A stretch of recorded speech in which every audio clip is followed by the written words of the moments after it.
बिस्मिल्लाहिर्रहमानिर्रहीम, अस्सलाम वालेकुम रहमतुल्लाह। शहीर सियालवी आपसे मुखातिब हूँ। ये खुशनसीबी समझता हूँ अपने लिए कि आज मेरी मुलाकात एक ऐसे शख्स से हुई है कि मीडिया पे आपको ऐसे लोग बहुत कम मिलते हैं, इतने आउटस्पोकन, इतने डायनामिक और इतने स्ट्रेट फॉरवर्ड। और जो सबसे बड़ी बात, जिस चीज़ ने मुझे अट्रैक्ट किया, और पिछले कुछ दिनों से हम दोनों भाई आपस में राब्ते में भी हैं और मुलाकात का इश्तियाक रखते थे एक दूसरे से, वो वजह मैं समझता हूँ वो हमारा कोई जो एक खूनी रिश्ता होता है उससे बढ़ के एक रिश्ता होता है, और वो है उस नज़रिए का रिश्ता, वो उस निस्बत का रिश्ता, उस गली का गधा हूँ मैं जिसमें मांगते ताजदार फिरते हैं। आज हमारे साथ मौजूद हैं जमील फारूकी साहब, के मशहूर व मारूफ शख्सियत हैं, बड़े ज़बरदस्त एंकर पर्सन रहे और नज़रियाती महाज पे लड़ने वाले मुजाहिद हैं। बहुत शुक्रिया जमील भाई, आपने कीमती वक्त दिया। अच्छा, मैं रहे नहीं हूँ भी अभी तक। अल्हम्दुलिल्लाह, अल्लाह आपको ज़िंदगी दे। रिसेंटली जिस बेस पे मैंने आपसे रब्ता भी किया और अप्रिशिएट भी किया, और फिर वही हमारा सबब बना मुलाकात का, आपकी एक वीडियो काफ़ी ज़्यादा वायरल गई कि जब आप अपना प्रोग्राम एक चैनल से छोड़ के आए और उसके बाद आप एक नए सेटअप में आ रहे थे, तो पीपल ट्राइड कि वो आपको ख़रीदें। एक ही पॉइंट था जिस पे उन्हें था कि एतराज़ किया, यार आप इस पे बात ना करें, इसके अलावा जो मर्ज़ी बात करना चाहते हैं आप करें। कौन थे वो लोग? क्या वो हमारे स्टेट के लिए भी थ्रेट हैं? क्या वो हमारे बाकी मीडिया में बैठे हुए लोगों के लिए थ्रेट हैं? आने वाली नस्लों को क्या तबाह नहीं कर सकते इस तरह की आइडियोलॉजी को इम्पोज करके हमारे अंदर? शहीर, क्या समझ? सबसे पहले तो थैंक यू वेरी मच, आपसे मुलाकात हुई, बड़ी खुशी हुई है। और दूसरा, वीडियो के अंदर जितना कुछ मैंने बोला वो है ही उस आकाए नामदार के सदक़े सारा मामला सल्लल्लाहु अलैहि वसल्लम के, उसके ऊपर कसम खाएं तो भी बुरे और ना खाएं तो भी बुरे, तो उसकी ज़रूरत नहीं है। वो शख्सियत इतनी बड़ी है कि वो ख़ुद एहतसाब रखती हैं हर चीज़ के ऊपर। तो बड़ा ही ज़रूरी था। आपने सवाल किया कि कैसे लोगों ने अप्रोच किया, तो उस वीडियो में मैंने तकरीबन सारी तफसील बता दी है। अब मेरे अखलाकी जो अक़दार हैं वो मुझे कतई इजाज़त नहीं देता कि मैं नाम ले लूँ या किसी को जो है ना इस सारे मामले के अंदर बंदे का नाम पब्लिक, हाँ, चैनल का भी नाम बताएं। हाँ, वो नासूर था क्या? वो नासूर वो नासूर ये था कि नासूर से ज़्यादा सूर था, और सूर ये था कि अब तो कोई चैनल नहीं बुलाएगा। मैं इनका कारोबार ठप करके जा रहा हूँ। वो नासूर से ज़्यादा मैं आपको मज़े की बात बताऊं कि इन लोगों की बड़ी बड़ी इन्वेस्टमेंट्स हैं। हाँ, और the day I spoke that openly, यकीन करें कि उनके लिए एक इतना बड़ा महाज खुल गया, थ्रेट हो गया है उनके लिए। अब मेरे खिलाफ एक मतलब जाली कैंपेन, और भाई अगर प्राइम मिनिस्टर ऑफ पाकिस्तान की आवाज़ निकाल के ममक्री हो सकती है, प्रेसिडेंट की हो सकती है, ट्रंप की हो सकती है, तो मैं तो जमील फारूक की हूँ।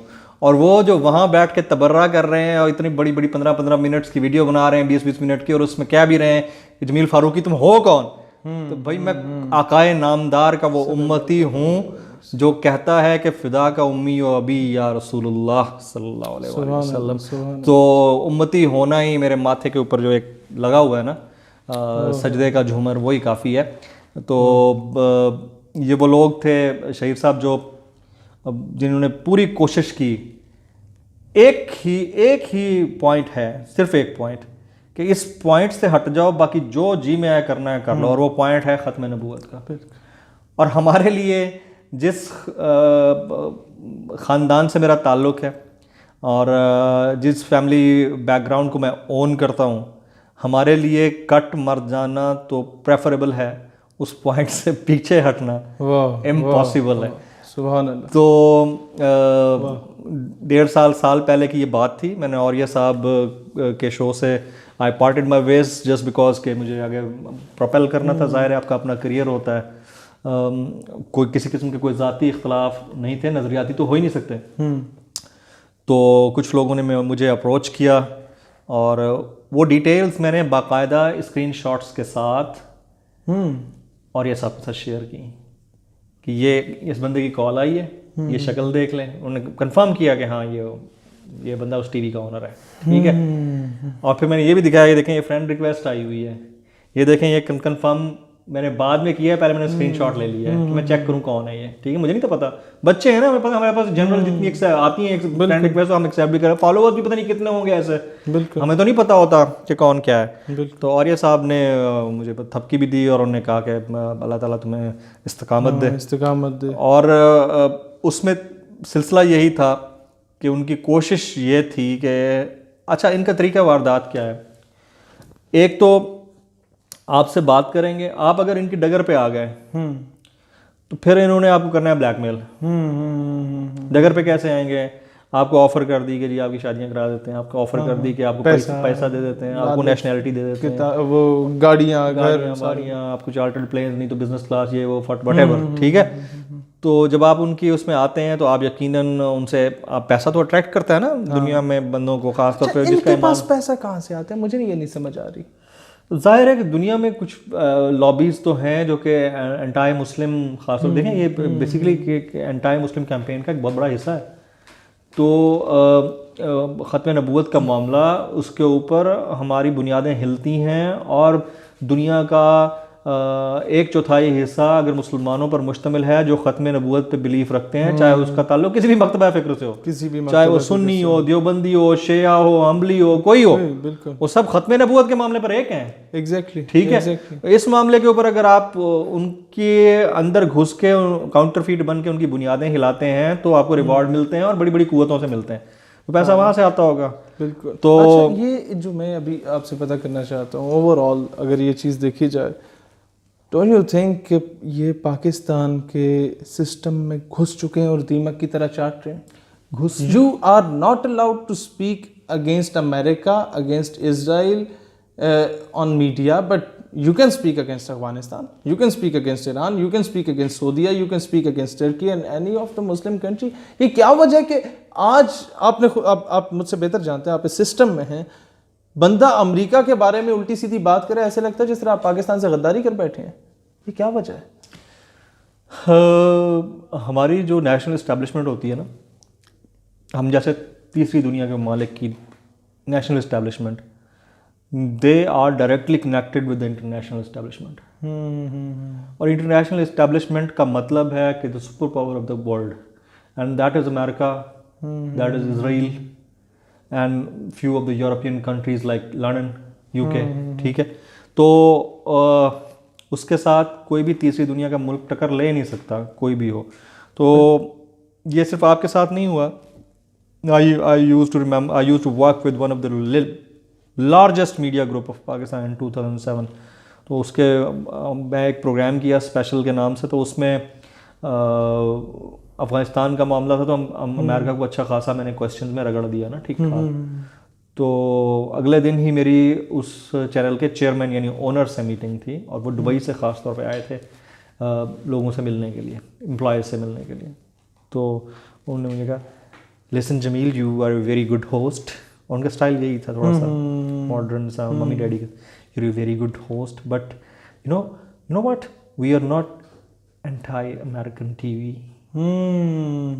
मैंने कहा सर, फिर तकलीफ क्यों होती है तारिक जमील की उस स्टेटमेंट से? हाँ, मैं चुप हो गया। मैंने कहा मैं आपका तो जाहिर है कि वी आर योर एम्प्लॉयज, और एम्प्लॉय को तो पॉलिसी फॉलो करने होती है, मजबूरी है, या तो आप नौकरी करें या ना करें, ठीक है। तो ये है हमारे सोसाइटी के अंदर, लेकिन इसी सोसाइटी में अच्छे लोग भी हैं सर। कॉलेजेस में, यूनिवर्सिटीज़ में, स्कूल्स में कुछ चेंज नहीं हुआ तो मिस्टर चिप्स चेंज नहीं हुआ। हाँ, झूठ हमारे साथ बोला गया कि अच्छा कुछ चेंज नहीं हुआ तो वो सिंड्रेला साहिबा माँ बाप से छुप के शहजादे के साथ भाग जाती है। Qandeel Baloch is being idealised on media. Mohammad bin Qasim की बात नहीं होती, टीपू सुल्तान की नहीं होती, नूरुद्दीन जंगी, सलाहुद्दीन। अच्छा, आपने एक सवाल बड़ा अच्छा किया था कि are they a threat to our national security state. तो पाकिस्तान की आइडियोलॉजी, पाकिस्तान का मतलब क्या, ला इलाहा इल्लल्लाह मुहम्मद रसूलुल्लाह सल्लल्लाहु अलैहि वसल्लम। पाकिस्तान की ideology two nation theory. Pakistan की आइडियोलॉजी ख़त्म नबूवत पर ईमान रखने वाला अकॉर्डिंग टू करारदाद मकासद और करारदाद पाकिस्तान में जो डेफिनेशन है उसके मुताबिक वो शख्स मुसलमान हो ही नहीं सकता जो ख़त्म नबूवत पर यकीन नहीं रखता या ईमान नहीं रखता। तो वो लोग जो कि आपके सिस्टम के अंदर किसी ना किसी तरह से इनकलकेट हुए हैं वो नेशनल सिक्योरिटी के लिए भी थ्रेट है और आपकी सिक्योरिटी के लिए भी थ्रेट है। इस थ्रेट को तो हम ओवररूल कर ही नहीं सकते। और मसला सारा ये है कि हम मॉडर्निज्म के चक्कर में बात ये है कि लोग ये ना समझें कि हम मॉडर्न नहीं है। I'm clean shave, I used to swim, I used to listen to good music, I used to go to the gym, I used to hang out, ठीक है, इन प्रॉपर मैनर जो कि हमें अलाउ है, ठीक है। ये मैं बड़ा हम मॉडर्न लाइफस्टाइल गुजारते हैं, अच्छे परफ्यूम्स 30-30 हज़ार के परफ्यूम्स हम यूज़ कर सकते हैं अगर करने की सकत होती है। बट द थिंग इज़ कि इन चीज़ों पे हमें अपनी आइडियोलॉजी के ऊपर सेंसिटिव रहना है। मसला सारा ये है कि हमारी जो स्यूडियो लिबरल और यंग इस वक्त लॉट है, बल्कि ओल्ड लॉट को भी बहुत सारे हमने लोगों को देखा है, ये क्या फ़र्क पड़ता है? फ़र्क पड़ता है। और जब आपको फील होगा कि पड़ता है तब फील होगा, एग्जैक्टली, अदरवाइज नहीं होगा। जब दिल में वो तड़प होगी, वो इश्क होगा, वो लगन होगी उस आइडियोलॉजी के साथ, only then we could. Shaheer, मैं आपको इस सिटिंग कैबिनेट के एक MNA का बताता हूँ, नाम नहीं लूंगा मैं। सिटिंग कैबिनेट के MNA, ऑफ द रिकॉर्ड बता दीजिएगा बाद में। मैं सिटिंग कैबिनेट के MNA का मैंने दिसंबर 2019 में कुछ सिलसिला चल रहा था ख़त्म नबूवत का, तो मैंने 2-3 ट्वीट्स किए। तो उस बंदे की मुझे कॉल आई, ठीक है, और उसने मुझे कहा कि यार फारूकी क्या कर रहे हो तुम? My show was super hit at that. यार शो तो मेरा उस बड़ा पीक पे, और अल्हम्दुलिल्लाह अल्लाह का शुक्र। तो मैंने कहा क्या किया मैंने? तो यार यूँ ना कर यार, मेरा बहुत अच्छा दोस्त है वो, बहुत बड़ा रिलीजियस स्कॉलर है। मैंने कहा क्या ना करूँ? तेरा चलना मुश्किल हो जाएगा भाई इस फील्ड में, तो समझ ले, फिर एहतियात कर, ज़्यादा ना कर ट्वीटें वीटें इस तरह की। वो आपके फेवर में था या धमकी दे रहा था? नहीं, he was actually right, he was actually right as per his opinion, because के वो झेल चुका था इस सारी सिचुएशन को, क्योंकि वो बोलता रहा है तो वो झेल चुका है, ठीक है। MNA होने के बावजूद, MNA होने के बावजूद, और एक रिलीजियस स्कॉलर होने के बावजूद, और एक एंकर होने के बावजूद, बाकी ऐसा हो गया। और फिर खैर उन्हें झेलना भी चाहिए सी। ओ अच्छा, मैं ना पूछ लेना। मैं ओवरऑल एक चीज़ क्या समझते हैं, सिस्टम को तब्दील करना है, मीडिया में ऐसे लोगों का इंट्रोड्यूस होना, ऐसी लॉबी का सामने आना जो कि पाकिस्तान की आइडियोलॉजी की हिमायत करे, उसको डिफेंड करे, टू नेशन थ्योरी को डिफेंड करे। एक बात बताऊं? हाँ, बड़ी ज़बरदस्त बात की आपने। पॉसिबल कैसे है? पॉसिबल भी है, और दूसरी बात ये है कि सारे मीडिया हाउसेस बुरे नहीं हैं। पाकिस्तान की आइडियोलॉजी को लेकर चलने वाले मीडिया हाउसेस हैं, बिल्कुल एग्जिस्ट करते हैं, वरना हम कब की ये जॉब्स, ये प्रोफेशन छोड़ के कुछ और काम कर रहे होते हैं। दुरुस्त बात है। माज़रत के साथ सारे ऐसे नहीं हैं। चंद एक ग्रुप्स हैं जिनका ताल्लुक इस्टेब्लिश होता है, बहुत सारे मॉनिटरी हिसाब से उनको फंडिंग्स होती होंगी, लेकिन अच्छे इदारे अब भी हैं। जैसे नज़ीर अहमद गाजी जैसी शख्सियत के आपके पास वो काम कर रहे हैं, और ये मकबूल जान काम कर रहे हैं, अंसार अब्बासी काम कर रहे हैं, बड़ा नजरियाती, ठीक है। मुझ जैसा एक नाचीज़ छोटा सा अभी तिफल मकतब मैं मौजूद हूँ, मेन स्ट्रीम एंकर में आता हूँ, टॉप 10 में आता हूँ। अल्लाह का लाख लाख शुक्र है, अल्लाह का लाख लाख शुक्र है, उस ज़ात का करम है कि बहुत कम उम्र में बहुत ज़्यादा इज्जत दे दी उस ज़ात ने जो हमारी, और शायद उसकी वजह एक है, उसकी वजह यह है कि हम नालायन पाक के खाक के बराबर भी अपने आप को नहीं समझते। शहीर, मैं आज आपको एक वाक़या सुनाता हूँ यहाँ पे। जब ये मामला हुआ और ये साहब का शो छोड़ने वाला, तो उसी दौरान एक उम्रे की मुझे ऑफ़र आई कि आप जो है उम्रा कर लें हमारे पैकेज के ऊपर, but I was not having that much penalty of time कि मैं प्लेंटी ऑफ टाइम कि मैं चला जाता। तो मैंने दोस्तों में से पूछा, मैंने कहा मैं किसको उम्रा करा सकता हूँ, तो कोई बता ही नहीं रहा था। तो फिर मैंने औरिया साहब से रब्ता किया, मैंने औरिया साहब किसी को उम्रा करा सकते हैं, क्योंकि मेरा तो उस लाहौर में कोई नहीं था जानने वाला कि मैं किसी को अपने रेफरेंस पे भेज दूँ, तो आप मुझे कोई ऐसा बंदा रेकमेंड कर दें। औरिया साहब ने कहा यार जमील मैं तुम्हें ना शाम तक बताता हूँ।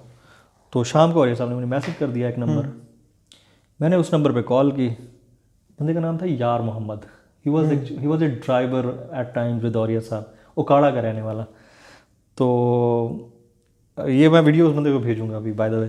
तो उसने ना, उससे मेरी बात हुई तो कहता सर मेरी तो बड़ी ख्वाहिश है सर, मैं तो इतने अरसे से तड़प रहा हूँ, वो बड़ी उम्र का आदमी। तो मैंने कहा मैं आपका ना, आप मुझे चीज़ें भेजें, आपका वीज़ा शीज़ा लगवाते हैं, इतने दिनों में मैं दूसरी जॉब ज्वाइन कर रहा हूँ, मेरा तो अभी शायद मुझे लगता है बुलावा नहीं आया, और मेरा पहला उम्रा एक्सपेक्टेड था, मतलब नहीं हो रहा था किसी वजह से, टाइम ना होने की वजह से। तो मैंने यार मोहम्मद का सारे मामला, उससे मेरी मुलाकात ना हुई, वो गया वीज़ा शीज़ा लगवाया, हो आया वो सारी पासपोर्ट बनवा के वो चला गया सऊदीया। अब उस दौरान जो है ना उसने मुझे व्हाट्सएप पे कॉल की कि मैं इस वक्त ऐन खाना काबा के सामने बैठा हूँ और मैं आपका नाम लेके आपके लिए दुआ कर रहा हूँ, आप शामिल हो जाएं। तो मैं व्हाट्सएप ऑडियो कॉल पे, और उससे मेरी बात हो गई। उसके बाद वो ईमो पे आया, उसने मुझे वीडियो थोड़ी बहुत दिखाई और डिटेल में उससे बात हुई। फिर उसके बाद वो रोज़ा रसूल पे गया तो वहाँ पर बात हुई सल्लल्लाहु अलैहि वसल्लम। उसने अच्छा इस दौरान उसकी बोर्डिंग लॉजिंग लिविंग एक्सपेंस खाना वाना सारा वो डिसाइडेड था, उसमें उसका 1 रुपया भी नहीं लगना था उसमें। वापस जब वो आया है तो कुछ दिन तक वहाँ उकाड़े में रहा। फिर मुझे उसने फ़ोन किया कि सर मैं ना आपसे मिलने आ रहा हूँ, खजूरें हैं मेरे पास हैं आपकी और तस्बीह है, तो मैं आपसे मिलना चाहता हूँ। मैंने कहा ठीक है आ जाए। मेरी मुलाकात हुई, उसने मुझे खजूरें वजूरें पकड़ाई और उसके बाद कहता सर एक बात मैंने आपसे करनी थी, वो मैं आपसे कर नहीं रहा, मैं आपको ख़त लिखूँगा। मैंने कहा मुझे बताओ। कहता है नहीं। अच्छा मैं ये समझ रहा हूँ, मैंने कहा he is in need of some money maybe, तो शायद इसलिए वो शर्मिंदगी से नहीं बता रहा है ना। तो खैर मैंने कहा चलो ठीक है, अगर कोई ज़रूरत भी होगी तो फिर वो लेटर में लिख देगा, इज़्ज़त नफ्स मतलब महफूज मजबूर ना हो। लेकिन मामला कुछ और था। कुछ दिन बाद लेटर आता है मेरे घर पे, मैं DHA लाहौर में रह रहा था। तो अब मेरी आदत थी मैं गाड़ी पार्क करनी, मैं लेटर वेटर कुछ भी सामने कोने में छेड़ना, मैं लेटर पढ़ना ही नहीं, मैं चला जाना भाई, रोज़ाना कोई ना कोई लेटर आया हुआ तो किसी ना किसी का, बैंक से इधर उधर से दोस्तों। तो वो एक लेटर बॉक्स बना, उसी में पड़ा रहा, तकरीबन कोई 10-15 दिन पड़ा रहा, तो मुझे तो पता ही नहीं चला। फिर मेरे यार मोहम्मद की कॉल आई, कहता सर वो मैंने आपको एक लेटर लिखा था, लेटर आपने पढ़ा है? मैंने कहा नहीं। कहते सर वो आप ज़रूर पढ़िएगा, आपको पता नहीं उसमें क्या है। मैंने कहा अच्छा। तो वो लेटर मैंने खोला, अब उसमें जो स्टोरी बयान की हुई तो मैं तो एकदम मेरे रोंगटे खड़े हो गए। मैंने कहा ये क्या है यार। वो कहता है कि सर जब आप की कॉल आई है मुझे, उससे ठीक 2 महीने पहले मुझे एक बहुत बड़ी शख्सियत ख्वाब में आई है, उन्होंने आपके नंबर्स एज इट इज़, जो आपका नंबर फ़ोन आ रहा था, नंबर लिखा हुआ मोबाइल के ऊपर, वो मुझे नंबर्स दिए हैं। मैं उस वक्त रोज़ा रसूल के ऊपर था और मैंने देखा कि एक कमांडर टाइप का बंदा है, उसके साथ 3-4 लोग हैं और लंबी लंबी माशाल्लाह उनकी दाढ़ियाँ और ऊपर सर पे पहने हुए स्कार्फ, वो सारा लिखा हुआ था खत के अंदर, अभी भी पड़ा हुआ है खत। तो उसमें जो है ना मैं उनकी तरफ गया हूँ, तो मुझे उन्होंने बुलाया, उन्होंने कहा कि आ गए उम्रा करने, तुम्हें पता है हमने तुम्हें नंबर दिया था, वो नंबर किसका था? तो मैंने कहा कि मुझे तो नहीं पता किसका। कहता है उस बंदे का नाम है जमील फारूकी और वो मुहाफिज है हमारा, सुभान अल्लाह, उसको कमी किसी चीज़ की नहीं। अच्छा ये मैं आपको वाक़या बता रहा हूँ जो, और ये उसने काम लेना होता है ना। हाँ जी, वो काम ले लेते हैं। ये तो हो गया। उसके बाद जब मैं खुद उम्रे पे गया हूँ, उसके 2 महीने बाद, 2.5 महीने बाद मुझे मौका मिल गया, टाइम मिल गया, और जो मैंने खाना काबा और हतीम काबा पे जाके जिस तरह रिक्कत आमेज़ दुआ मैंने की, जो मैंने मांगा वो आते साथ ही पूरा हुआ है। ठीक है, जो दुआ मांगी आते साथ, जो रोज़े रसूल पे दुआ मांगी आते साथ ही पूरी हुई। जो अनवार तजल्लियात फिर देखें, इंस्पिरेशन दुनिया में लोगों की पता कौन कौन सी शख्सियात होंगी, किसी को मैडोना अच्छी लगती होगी, किसी को कोई अच्छा लगता होगा। लेकिन एक बात मैं बता दूं, आप में 100 खामियां हो सकती हैं, 100 खामियां हो सकती हैं। आप लेन देन में, नाप तोल में, दोस्ती में, रिश्तों में कमी बेशी ज़रूर रख सकते होंगे, लेकिन ये जो रिश्ता है ना, नबी पाक सल्लल्लाहु अलैहि वसल्लम की हुर्मत की मोहब्बत का, नामूस की मोहब्बत का, इस रिश्ते का नेमुल बदल कोई नहीं है। और देखें कि वो तार ऐसे जुड़े हैं, कहाँ यार मोहम्मद, कहाँ रोज़ा रसूल सल्लल्लाहु अलैहि वसल्लम, कहाँ एक अदना सा गुलाम जमील फारूकी, कहाँ वो उसका उम्रे पे जाना, कहाँ उम्रे से पहले उसके पास नंबर तक चले जाना। मेरी दिस वाज समथिंग मतलब out of question and unexpected thing. बिल्कुल, तो ये इस तरह के वाकयात भी होते हैं। मतलब इंसान जाता नहीं है जब तक बुलावा ना आए, किसी की जुर्रत नहीं है वहाँ तक जाने की, जब तक वो बुलावा ना आए। और मैं समझता हूँ ये आज ये कुछ जानने के बाद तो इट्स एन ऑनर।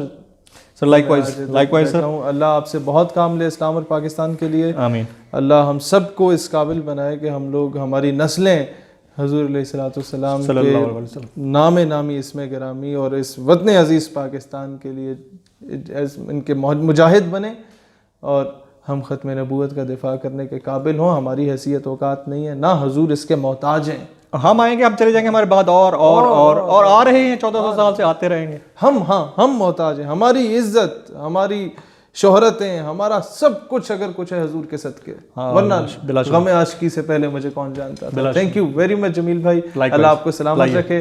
पाकिस्तान हमेशा जिंदाबाद।